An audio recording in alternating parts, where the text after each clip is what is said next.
My name is Angelina. I'm 32 years old. I'm a college professor. I have a steady salary, and frankly, I get paid decently. Not exorbitantly, not enough to afford everything I dream of, but enough to get by, pay my bills, and sometimes not have to count every penny. I recently signed the mortgage and became the owner of my apartment, an achievement that on a cold evening brings me back to the feeling that I can truly make a mark in my life. Even as the monthly payment slips like a soft thump in my heart as I send it to the bank, sometimes feeling the balance in my wallet slip through my fingers, sometimes managing my budget with a cold heart, but always knowing that I'm doing it because I simply have to. The thing is, my story isn't just about me and my small victories.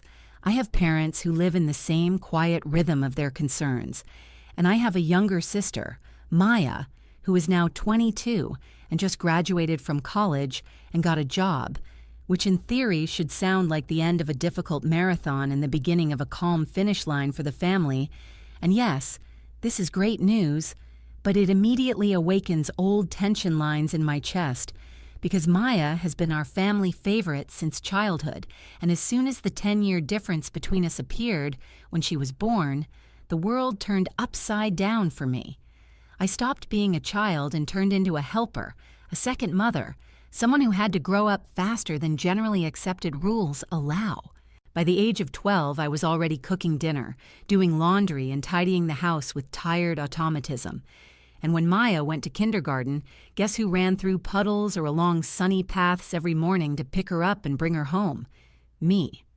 When she started elementary school, I'd walk with her in the rain and the hot sun, leaving my notes and textbooks to walk her to class, and then coming home and trying to get both of us homework done, because my parents were either at work or busy with something important that always trumped family requests. So the mundane tags of, "Angelina, can you help Maya with her homework?" And "Angelina, Maya needs new clothes for school," and "Angelina, can you watch your sister tonight?" played like a constant background noise, like an old record player playing the same record over and over again. Don't think I'm complaining without love. I love Maya as much as you can love a blood relative, someone who shares childhood memories and smells, and she didn't ask to be special in our family, but I was burdened with too many roles, and those roles were eating away at my dreams, so that when I finally turned 18 and went off to college, I felt my first taste of freedom, almost painfully, like breathing air after a long scuba dive. I studied hard, got a teaching degree, and went to teach at a high school right after graduation, and a few years later I moved to a community college, where the pay was better and the hours were friendlier to my life outside of work, and I felt like I could really live for myself. At the time, I was living in a small apartment with an older man named Mr. Peterson. He wasn't just my landlord, he became something of a father figure to me. The man who showed up with the newspaper and a cup of coffee, checked the heating in the winter, prevented absurd rent increases, and was simply there when I called home in pain or joy. When I told him I was buying my own apartment, he said, looking at me as if he were holding a crumpled but precious gift, "You're a good child, Angelina. You deserve what's yours." And those words became ingrained in my inner speech as proof that I'd done the right thing. But despite the new walls and the new mailbox, my parents never stopped nagging at me. Or, to be completely honest, never stopped nagging at me about my salary. Because 4 years ago, something happened that would prove yet another test of my loyalty. Maya was accepted into an expensive private college, a university that sounded like a gateway to a better world to us. But the tuition was astronomical, almost equal to what I would earn in 6 months, and my parents, unable to cover the costs, called me and asked for help. My mother said on the phone, "Angelina, we need to talk. Maya has been accepted to St. Catherine's University. It's a wonderful opportunity, but the tuition is a bit steep. Could you help us out? Just half. We'll pay the rest." And those words, spoken quietly and as if excited, sounded to me not like a request, but like a demand for a division of responsibilities, as if my life, my bills, and mortgage were insignificant details compared to Maya getting the best, and I stood on the threshold of a choice that still resonates in my memory as a turning point. And I couldn't be selfish.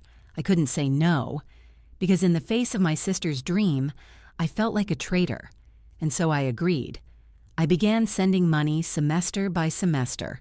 For years, I transferred amounts that stared at me from bank statements and whispered about how things could have been different, and now I count and weigh all those nights when I didn't buy myself something I needed, all those plans I postponed, and in my mind only numbers remain, transformed into regret. Thousands and thousands of dollars that could have gone towards my future. While Maya was happily attending college, taking pictures with friends at parties, joining student clubs, and posting on social media about how fun and fulfilling her life was, I spent my evenings and summers with the kids, tutoring to scrape together a little extra money for her education. Every time I returned home late at night, my body aching with fatigue and the feeling that the day had flown by, I reminded myself that I had no choice. Someone had to bear this burden. For 4 years, I never went on vacation, never allowed myself even a short break, and when friends invited me to weekend trips to the lake or suggested getting together somewhere in the mountains, I always apologized and declined, until finally their invitations dried up. And I can't blame them, because friendship requires participation, and I increasingly found myself choosing between paying the bill and having coffee with a friend. The worst was last year, when I bought an apartment and was trying to save for a down payment while simultaneously paying for Maya's education and torn between my obligations and her needs. There were evenings when I ate cheap ramen for 3 days straight because I'd spent money on her textbooks and sat in the kitchen with a plastic fork in my hand, thinking how strange it was to become accustomed to such food when you constantly convince yourself it was for your sister's future. Did my parents notice what I was doing? Did they ever say thank you to me? Did they ever offer to repay even part of the debt or even acknowledge the sacrifice I was making? No. Rather, they acted as if everything was natural, as if it was meant to be because I was the older sister, and it was my duty by birth, as if the very fact of being born first imposed a lifelong obligation on me. Maya is such a good student, my mother would say when she called in the evenings, and her voice carried that special warmth I so rarely felt when talking about me. The teachers adore her. She gets such good grades. Yes, of course, because she doesn't have to work evenings to pay for school, because she can focus on books and projects, not on how to pay the rent or how to buy groceries. But finally, this spring, Maya graduated from college, and deep down, I thought that now it was all over, that I was free, that I could live for myself again, go on the vacation I had dreamed of for years, or at least buy new furniture for my apartment, because the old one, bought secondhand, was already creaking and wobbly, as if it reminded me of every victim. And then Maya told me she'd found a job, her eyes shining as she called. But then, almost in the same breath, came a request. She needed help with housing, and somehow that became my problem again. So I rented her a small apartment from Mr. Peterson. He had another property, a nice one-bedroom, perfect for someone just starting out, and the rent was reasonable, not too high, but still rent, and that meant another obligation. At first, Maya seemed genuinely grateful. She'd call me, saying she didn't know how she'd manage without me, telling me about her new job and how happy she was to feel independent.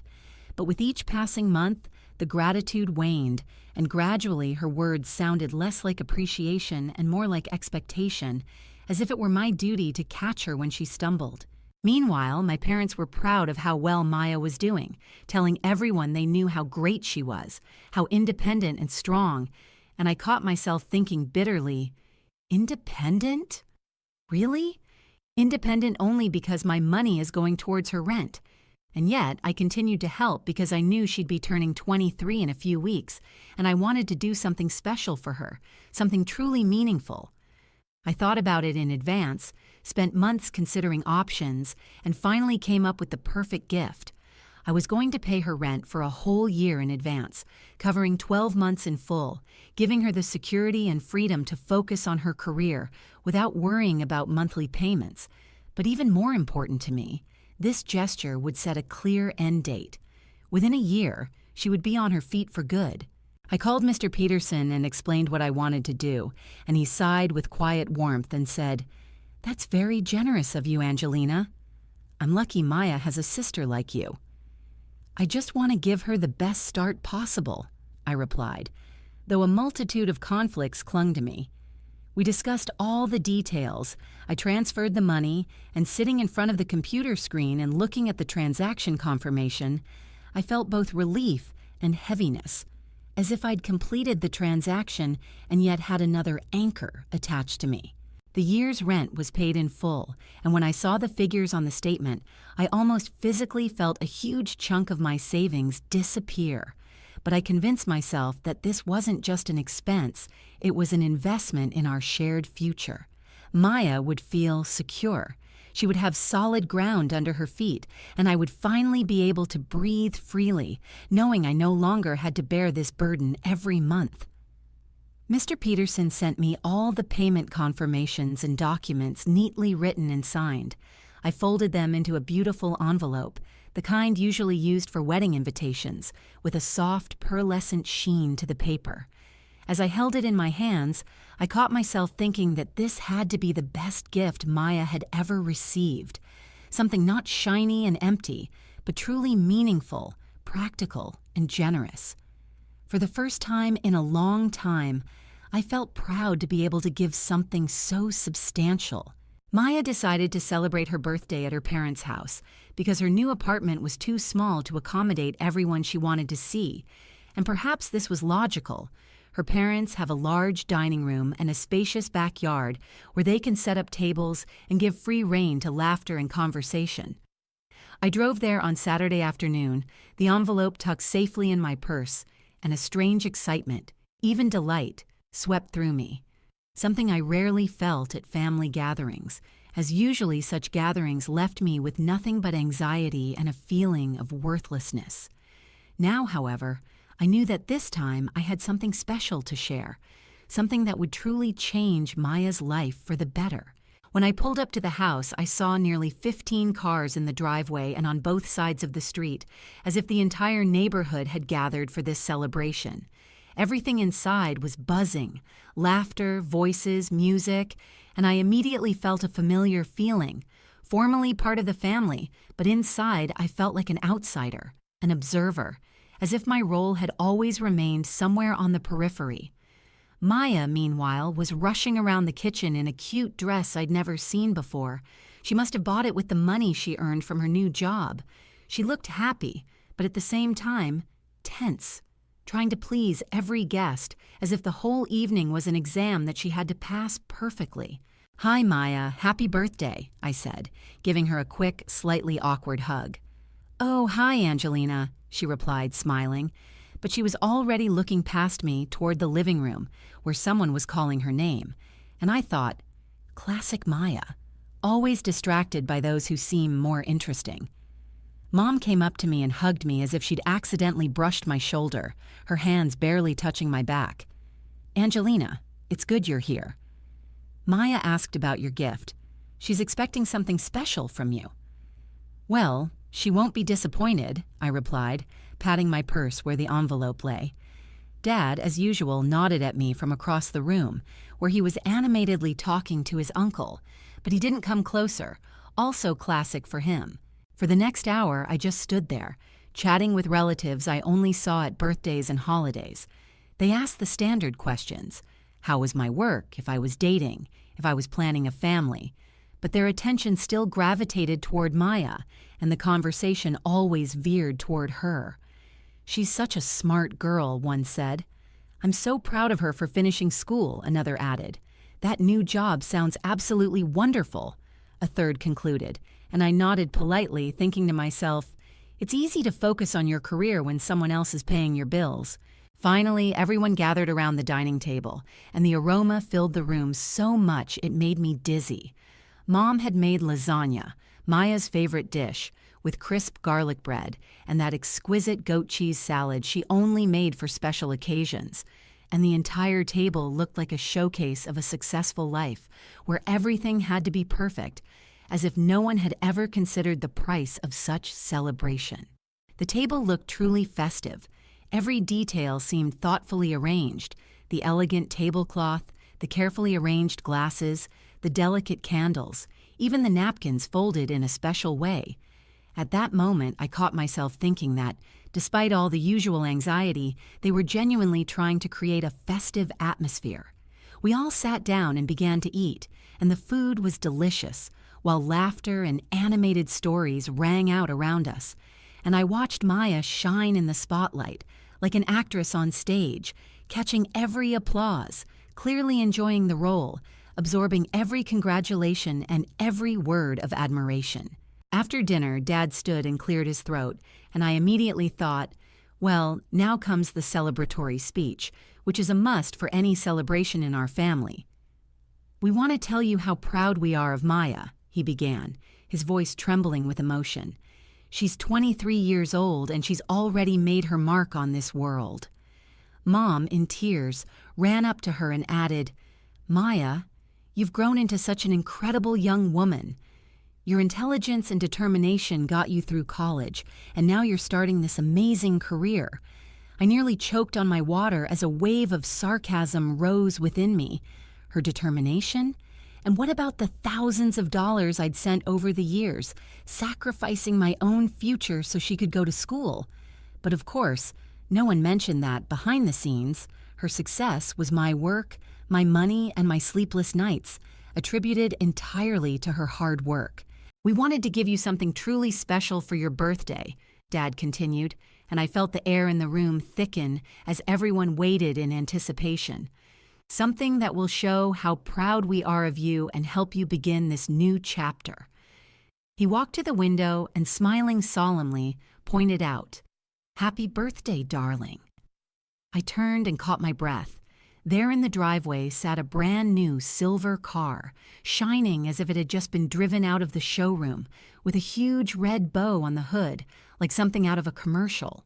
Maya screamed as if she'd won $1 million in the lottery, jumped up from the table and ran out into the street, followed by everyone else, like children invited to see a miracle. She cried and laughed at the same time, running her hands over the smooth metal, as if she couldn't believe the car was real. "Oh my God! Oh my God, is this really mine?" she repeated over and over, her voice ringing with delight. "I'm all yours, baby," Mom said, hugging her tightly, and the scene played out right before my eyes, like a movie in which I found myself a random spectator. For the next 20 minutes, Maya posed for photos next to the car, leaning on the hood, hugging the steering wheel, while people around me took turns congratulating my parents on such a generous gift, as if they were the stars of the evening. Relatives took selfies with Maya in the car, posted them on social media, and the whole thing turned into a real spectacle, with everyone striving to leave a digital trace of her happiness. I stood there, smiling and clapping along with everyone else, but inside, bitterness was building, because I remembered perfectly well what my parents had given me for my 23rd birthday, a card with $50 inside. When I graduated from college, they took me to dinner at Applebee's, and when I bought an apartment, they just said, "How nice," and asked if I needed help moving. But Maya got a car, an entire car with a bow, as if the whole world revolved around her. I tried to suppress my bitter feelings because it was her day, not mine, and I reminded myself that my gift was supposed to be amazing too, if less flashy, but far more practical. Frankly, a year's rent paid was far more valuable than a car with its monthly payments and insurance, but no one knew that yet. When we finally returned inside, Maya was still beaming, her gaze involuntarily drifting to the window every few minutes, as if she were afraid her new car might disappear if she stopped looking at it. "Okay," Mom said, clapping her hands and gathering the guests' attention. "Now it's gift time." A few cousins emerged first, bearing the typical gifts: clothes, jewelry, gift cards, and Maya accepted them with a polite smile. But it was clear her thoughts were still there, in the driveway, near the gleaming silver hood. Then Mom looked straight at me, and her voice was all too clear. "Angelina, it's your turn." Here it was, my moment, the one I'd been waiting for months, preparing myself for, imagining how it would all go and how happy Maya would be. I rose from my seat and pulled an envelope from my purse, carefully tied with a thin ribbon. Inside were all the papers from Mr. Peterson, and I'd already written Maya's name on it in my most beautiful handwriting, as if trying to give this gift a touch of ceremony. "Happy birthday, Maya," I said, handing it to her, my hands shaking slightly, because deep down I was already starting to get nervous. She took it, looked at me curiously, her eyebrows raised slightly. "What is this?" she asked, as if expecting a jewelry box or at least the keys to something shiny. "Open it and look," I replied, trying to smile. Maya tore open the envelope and began pulling out papers, sheet after sheet, a look of mild bewilderment immediately appearing on her face, growing heavier with each passing second. "I don't understand." "What is this?" she said, looking up at me. I, feeling my heart beat faster and faster, must have been smiling like an idiot, because for me, this was a gift, one I'd invested not just in money, but in years of my life. "I've paid your rent for the next 12 months, a whole year in advance. You have nothing to worry about," I said, feeling the words ring with pride and weight. Several people at the table clapped politely, but quickly stopped, noticing Maya's expression. She stared at the papers as if they were written in a foreign language, one she couldn't understand. "You understand?" I said, trying to be gentle. "Isn't that great? Now you can fully focus on your career and building your future, without the stress of monthly payments." But Maya looked up at me, and there was no gratitude, no joy, no relief in her eyes. There was anger, pure, unadulterated anger. "Are you serious?" Her voice was loud and harsh. A deathly silence fell over the room. Everyone's eyes turned from her to me, and I felt my face turn red, as if I'd been caught in the act of something shameful. "What do you mean?" "I'm serious? Of course I'm serious. It's a really nice gift," I said, trying to maintain my dignity. Maya jumped up and waved the papers in the air like a protest flag. "Are you crazy? This is the worst gift." My jaw dropped. I couldn't even form words. "Maya, what happened?" I finally managed to croak. "What happened?" "Everything. You still have to pay my rent. It's not a gift. It's just something you have to do anyway." Her voice rang out in the silence, and it felt like the walls of the house were closing in. The entire room was now staring at us. The cousins averted their eyes and examined their plates. Friends ostentatiously checked their phones, pretending not to hear what was going on. But the awkwardness in the air was so thick you could almost feel it. "Maya, it's not fair," I said, trying to keep my voice level, even though I was burning inside. "The rent is a huge help, and it costs a lot of money."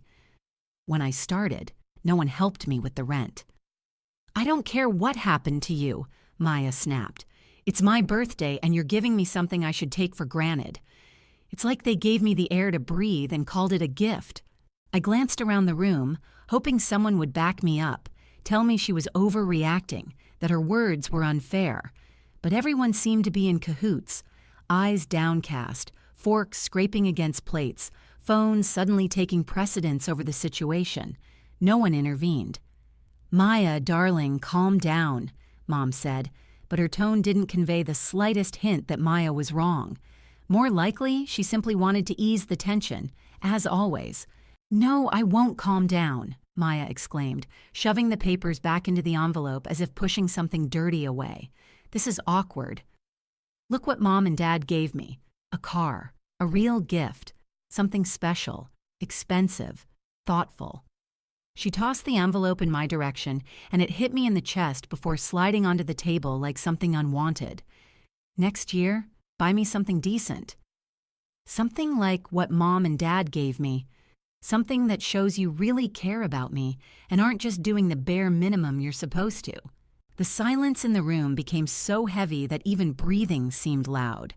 Every glance, every movement echoed in my head, and this oppressive pause hung between me and everyone else, as if I suddenly found myself alone in a crowd.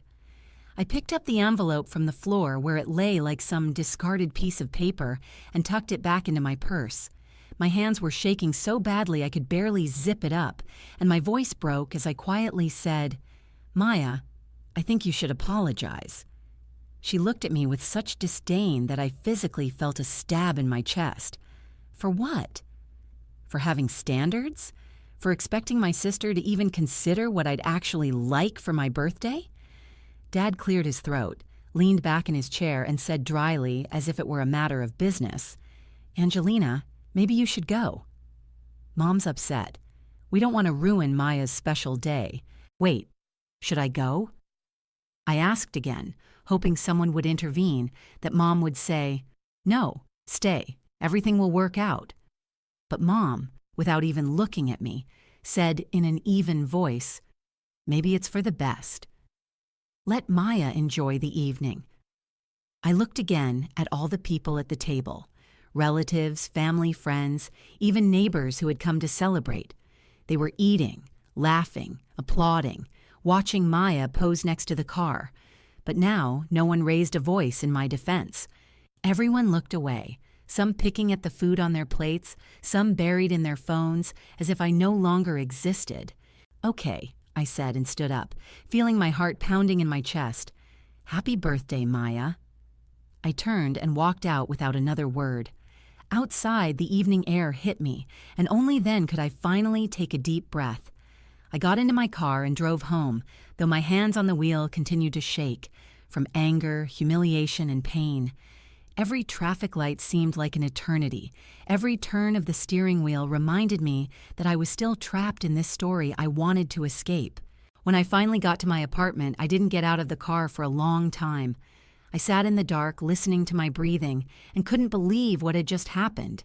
Years, not months, not weeks, years of paying for her college, thousands of dollars I transferred every semester, depriving myself of simple pleasures like vacations or new furniture. Months of struggling to pay her rent, denying myself even proper food. And when I finally decided on something truly generous, a gift that was supposed to give her confidence and freedom for a whole year ahead, she threw it in my face and called it the worst gift in the world. I went up to my apartment, and that's where it all came crashing down inside me. I sank onto the sofa, buried my face in my hands, and burst into tears. These weren't ordinary tears. These were the kind of cries that tear your chest apart from the inside, when you can't catch your breath, when your heart twists with a mixture of hurt and rage. I felt stupid, used, invisible. All this time, I'd put Maya and my parents first, made sacrifices no one even noticed. And this is how they repaid me. Insults and demands to buy something decent next year. And then it hit me. I was done. All this time, I'd been waiting for my family to appreciate my efforts, acknowledge my sacrifices, be proud of me even half as much as they were of Maya. But now I realized clearly that would never happen. I would never be the favorite. I would never be the one they boasted about to others. To them, I would always be just a reliable ATM, an older sister who would pay the bills and then be pushed aside. Well, not anymore, I whispered out loud, wiping away tears. I grabbed the phone and looked up Mr. Peterson's number. My heart was pounding, but my hands were no longer shaking. For the first time in months, I felt a strange calm and clarity of thought. "Mr. Peterson, this is Angelina." "I need to terminate Maya's lease," I said, and for a second there was silence on the line. Then his calm, slightly husky voice replied, "Oh, is everything okay? Do you have a good reason?" "Yes," I said firmly, "a very good reason. I understand this is unexpected, and I apologize for any inconvenience." He paused and then said, "Angelina, you've been like a daughter to me all these years. If you really need to cancel, then you have a good reason. I'm out of town right now, but I'll be back next week. Let's meet and discuss everything. And don't worry, I won't charge you a cancellation fee. I have other people who have already inquired about this place. Frankly, after all these years of you being my tenant, I'm happy to help you." And then the tears came again, but different ones. Tears of relief. "Thank you so much, Mr. Peterson. You're the best. We'll figure it out next week. Don't worry, I'm so grateful." I put the phone down and for the first time all day felt my chest lighten. I hung up, turned off the phone, and sat for a long time in the silence of my apartment, listening to my own breathing and marveling at how unfamiliar this feeling of freedom felt. For the first time in 4 years, all those endless months and years of obligations, I felt like I could breathe deeply, and it was like the first breath of air after a long dive underwater.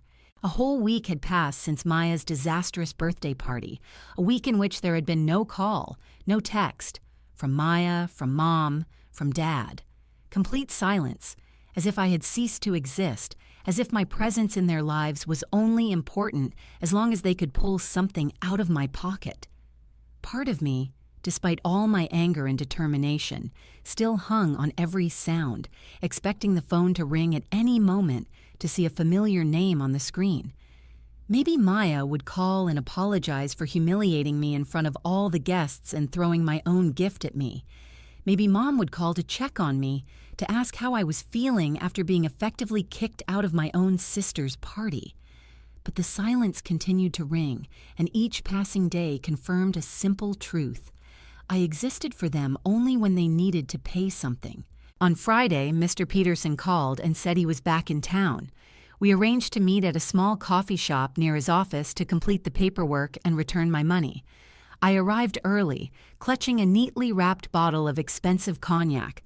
I knew he loved a good drink, and this was a small token of gratitude for all the years of his kindness and trust. When I handed him the gift, he raised his eyebrows and said, "Angelina, you really didn't have to do that." I smiled sadly and replied, "You've been more supportive than my own family. I wanted you to know how grateful I am." We sat at a table by the window, and he pulled out all the lease papers. "Don't worry, I'll handle the formalities myself. You won't have to explain anything to Maya," he said. I shook my head. "No, I'll tell her myself that she needs to move out. I can't live like this anymore." He looked at me with understanding and said softly, "Sometimes you have to put yourself first, Angelina. It's not selfishness, it's survival." His words pierced me to the core, like permission to do what I'd been so afraid of my whole life, finally think about myself. I signed the papers terminating the lease, and he handed me a check for the full amount I'd paid up front. So I had several $1,000s in my account again, and for the first time in a long time, I felt like I was gaining control over my own life. That evening, I was making dinner when my phone started ringing wildly. First one call, then a second, a third, all from Maya. I let them go to voicemail each time, not even allowing myself to glance at the screen for more than a second. By the time I went to bed, she had called 23 times, 23 calls in 4 hours, and I didn't answer a single one. Then my parents started calling. First Mom, then Dad, then Mom again. I ignored those too. I turned off the sound, put the phone on the nightstand, and for the first time in weeks, I slept like a baby, without anxiety or the heavy lump in my chest. The next morning, Saturday, at exactly 9 o'clock, my doorbell rang. I didn't even look through the peephole. I knew who it was. All 3 of them were standing there, Mom, Dad, and Maya, her eyes red and puffy from crying, as if she'd been crying all night long. I opened the door, but made no move to invite them in. "Angelina, we need to talk," Dad said, pursing his lips. And then Maya, unable to contain herself, blurted out, "Mr. Peterson kicked me out. You broke my lease. How could you do this to me?"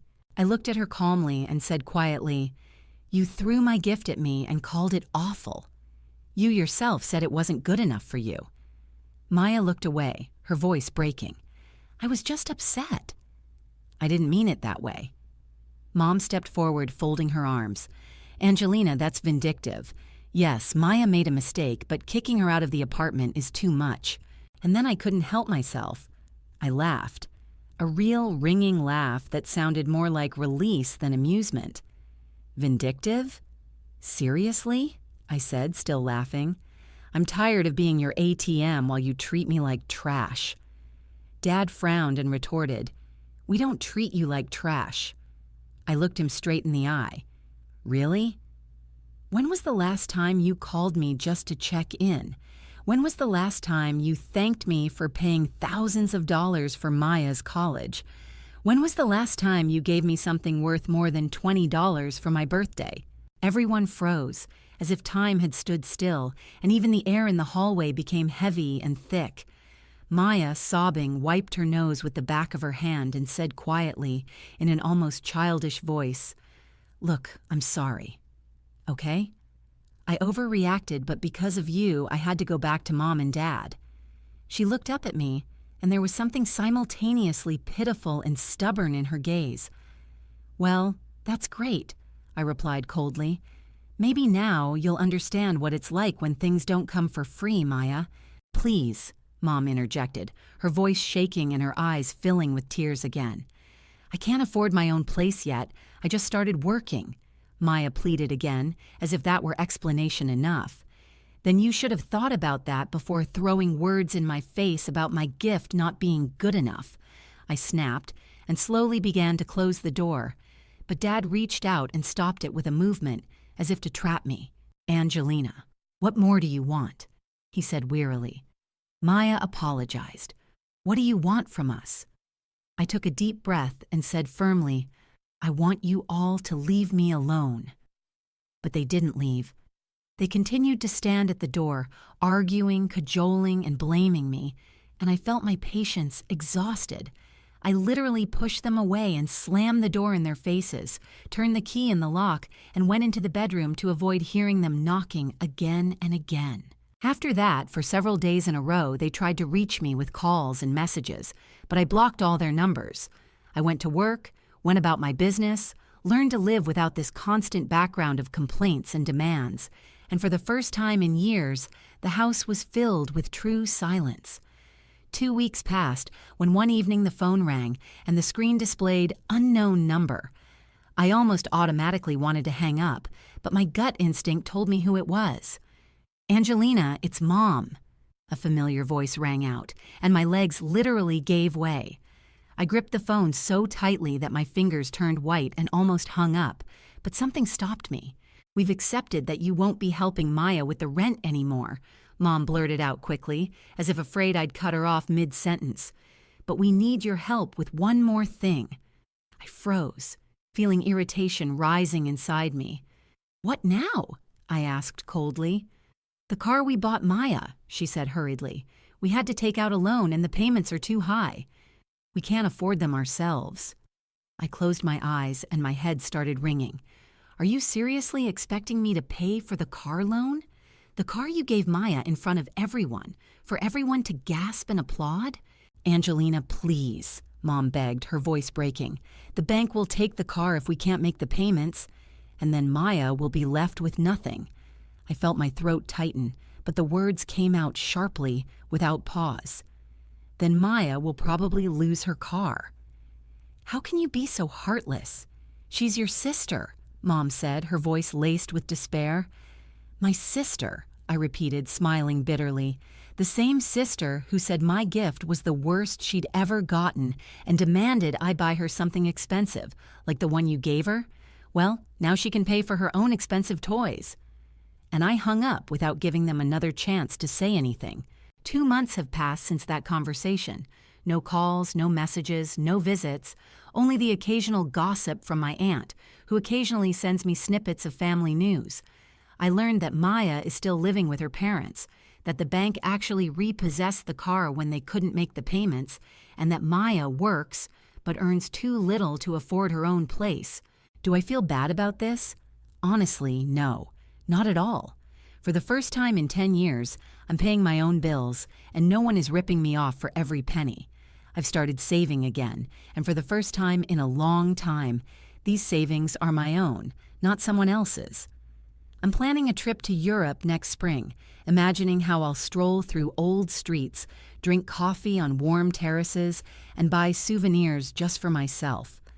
I bought new furniture for the apartment, a beautiful table, a soft chair, a comfortable bed, and every evening when I return home, I feel like this place finally belongs to me. I live for myself, without the constant guilt, without the constant stress, without the painful expectation that everything I do will still prove insufficient. My family treated me like an ATM for years, and I let them, hoping that one day they would appreciate my devotion. But now I know they must learn to live, earn, fall, and rise on their own, just as I did. Maya is 23. She has a degree and a job, albeit a modest one. She is perfectly capable of managing her life on her own, just as I once had to. And you know what? I am finally free.